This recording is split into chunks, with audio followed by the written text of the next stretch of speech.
मारुति चितमपल्ली अरण्य ऋषि का अविस्मरणीय योगदान 5 नवंबर 1932 से 18 जून 2025। 1. प्रारंभिक जीवन एवं शिक्षा। जन्म एवं बाल्यकाल। सोलापुर, महाराष्ट्र में एक तेलुगु भाषी परिवार में जन्म। बहुसांस्कृतिक वातावरण, मराठी, गुजराती, तेलुगु, उर्दू ने उनकी बहुभाषी प्रतिभा का आधार तैयार किया। प्रकृति के प्रति आकर्षण। माता सुगंधाबाई द्वारा पशु पक्षियों के लोक नाम सिखाए गए, जैसे चंडोल बराबर माड़ चिमणी, लावा बराबर भुरगुजिया। लिम्बा मामा और हनुमंता मामा जैसे गुरुओं ने जंगल के बारीकियों सिखाई। शैक्षणिक पृष्ठभूमि। सोलापुर के नॉर्थकोट टेक्निकल स्कूल और दयानंद कॉलेज से शिक्षा। कोयम्बटूर के स्टेट फॉरेस्ट कॉलेज से वन प्रबंधन में प्रशिक्षण। संस्कृत, जर्मन व रूसी भाषाओं में विशेषज्ञता। 2. वन सेवा एवं संरक्षण योगदान। 36 वर्षों का करियर। महाराष्ट्र वन विभाग में उप मुख्य वन संरक्षक के रूप में सेवा। मेलघाट टाइगर रिजर्व, नागझीरा अभयारण्य, कर्नाला बर्ड सैंक्चुरी के विकास में निर्णायक भूमिका। अनूठे शोध। विस्थापित वन्यजीवों के लिए नागझीरा और मेलघाट में अनाथाश्रम स्थापित किए। 5 लाख किलोमीटर की यात्रा कर भारत के विविध जंगलों का अध्ययन किया। व्यावहारिक सलाह।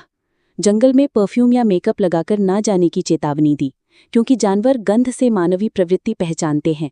बाघ मांसाहारियों पर अधिक हमला करते हैं। यह सिद्धांत उन्होंने प्रतिपादित किया। 3. साहित्यिक योगदान एवं विशेषताएं। प्रमुख कृतियां। पुस्तक चकवा चांदण। विषय आत्मकथा। पुरस्कार विशेषता वनोपनिषद की उपमा, 687 पृष्ठों में जीवन दर्शन। पक्षी जाए दिगंतरा।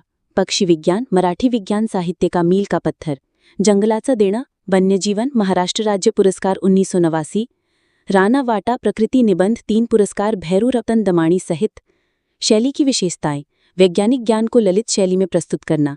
वेंकटेश मादगुड़कर के सुझाव पर मानवीय संदर्भ जोड़कर साहित्य को रोचक बनाया। भाषाई योगदान।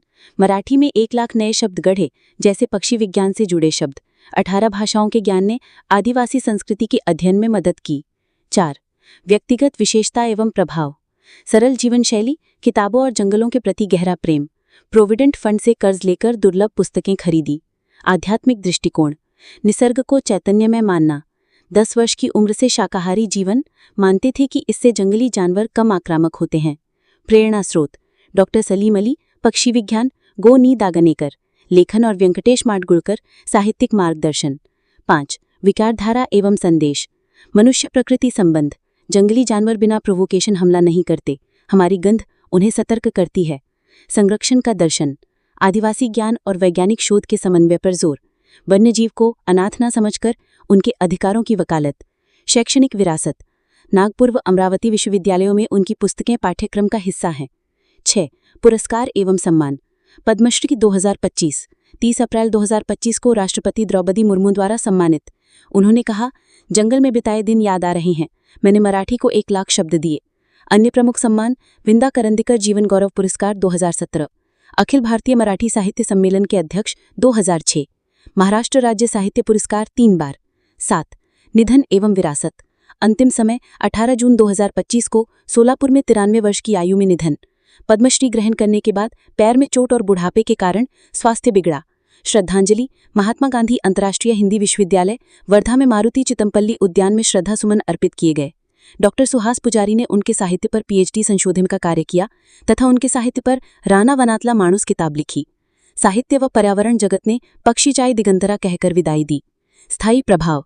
मराठी साहित्य में हरितवाट का निर्माण। उनकी आत्मकथा चकवा चांदण वन विद्या और जीवन दर्शन का अद्वितीय दस्तावेज। सारांश। मारुति चितमपल्ली ने वन संरक्षण और साहित्य के माध्यम से मानव को प्रकृति के निकट लाने का कार्य किया। उनका जीवन अरण्य ऋषि की उपाधि को सार्थक करता है, जहां विज्ञान और कविता, मानव और वन्य जीवन तथा परंपरा और आधुनिकता का समन्वय दिखता है। उनका संदेश सरल था, जंगल डरने की जगह नहीं, सम्मान से जीने की कला सिखाने का मंदिर है। वीडियो अच्छा लगा तो सब्सक्राइब कीजिए, शेयर कीजिए और अन्य लोगों तक पहुंचा दीजिए।